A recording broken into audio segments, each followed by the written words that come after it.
o falso Deus das Testemunhas de Jeová. Viso em especial não apenas tentar despertar a consciência das Testemunhas de Jeová pela graça de Deus, mas também ajudar pessoas que estão adentrando agora a essa organização religiosa.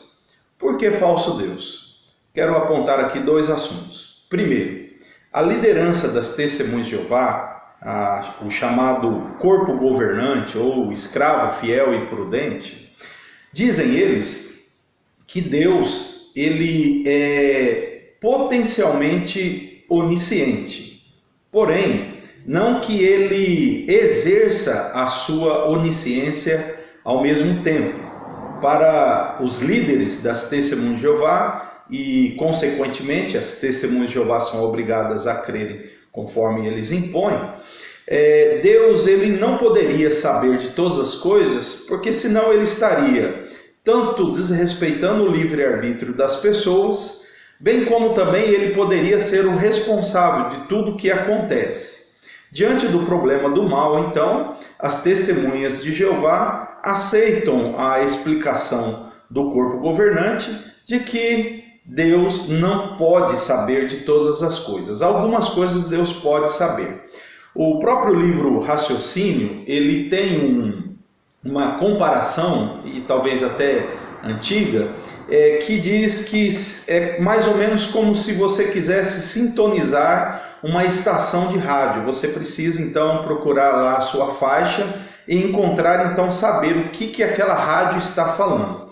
E aí eles comparam, como que se Deus se interessasse em saber alguma coisa, ele deveria então nesse momento sintonizar, talvez em nossos dias diríamos aí conectar, não é? Sintonizar a situação que Deus se interessa. Aí Deus então pode saber de todas as coisas. Essa é uma das crenças que eles têm, que com certeza não apenas coloca essa ideia como sendo herética, bem como também um falso Deus. Um Deus que não pode saber de todas as coisas, porque estaria restrito a um suposto livre-arbítrio ou restrito a uma suposta acusação de que ele seria culpado, na verdade, colocar Deus debaixo de uma perspectiva humana, humanista, racionalista, e como que se Deus fosse realmente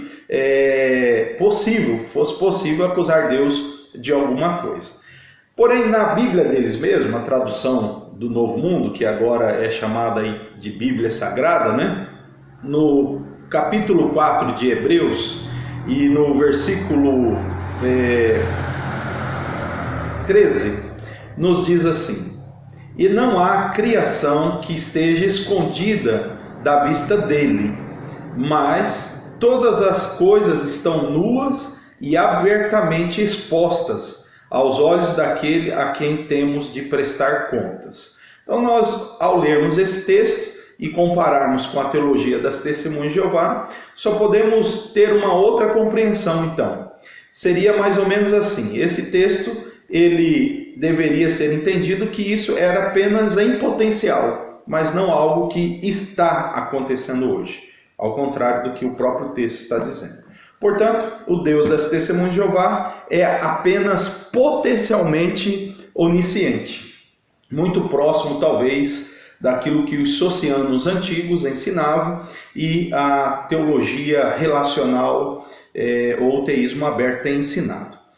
Outro aspecto que nós podemos dizer que faz com que o Deus das Testemunhas de Jeová seja um falso Deus é a onipresença.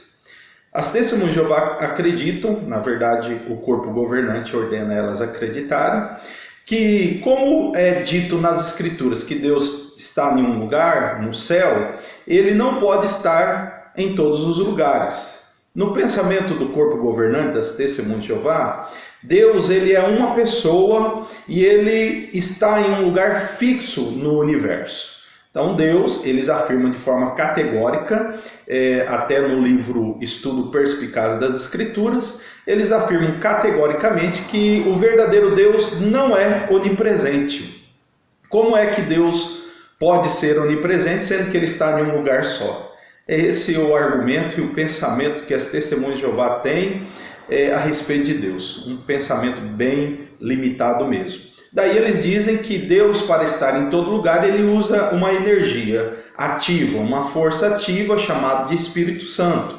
Então é por meio dessas conexões que o Espírito Santo informa a Jeová Deus o que pode estar acontecendo em algum lugar, desde que Jeová se interesse por isso. Então pensemos assim, Jeová não é onipresente, e aí ele tem uma força ativa que é onipresente, porém essa força ativa também não é uma pessoa.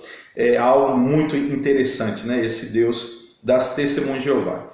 Agora, o que nós temos? Toda a Bíblia contra isso. Porém, em especial, nós temos o Salmo 139, um salmo muito conhecido, que coloca de forma definitiva essa interpretação das testemunhas de Jeová como heresia. Deve ser rejeitado, portanto, as Escrituras ensinam isso. O Salmo 139, na versão das testemunhas de Jeová, diz assim, no versículo 7, para onde eu iria para escapar do teu espírito?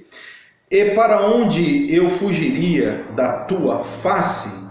Se eu subisse ao céu, lá estarias tu. E se eu me deitasse na sepultura, até mesmo lá estarias tu. Então, essa passagem, esse texto bíblico, desmantela esse pensamento herético do corpo governante das testemunhas de Jeová. Portanto, meu querido amigo, reflita bem. Esse Deus ensinado pela torre de vigia é um Deus limitado, fraco, um Deus que não pode estar em todos os lugares e um Deus que não sabe de todas as coisas se ele não se interessar em saber a respeito daquilo que pensamos. Olha que curioso, pode ser até que o Deus da torre de vigia não sabe que estamos falando dele agora. Já pensou em um falso Deus desse? Fuja dele. Isso é um ídolo produzido na torre de vigia, um ídolo produzido pelo corpo governante das testemunhas de Jeová, que não merece sua adoração. É um Deus fraco, é um Deus limitado, é um falso Deus. O Deus Todo-Poderoso, ele tem atributos essenciais. E esses atributos é o que torna Deus. Esses atributos é o que o coloca de forma distinta de outros seres. Portanto, a sua onipotência, onipresença e onisciência são atributos em que deve levar toda criatura a se render diante dele e adorá-lo, pois apenas ele é o Deus Todo-Poderoso. Valeu, pessoal, que Deus nos fortaleça em Cristo Jesus.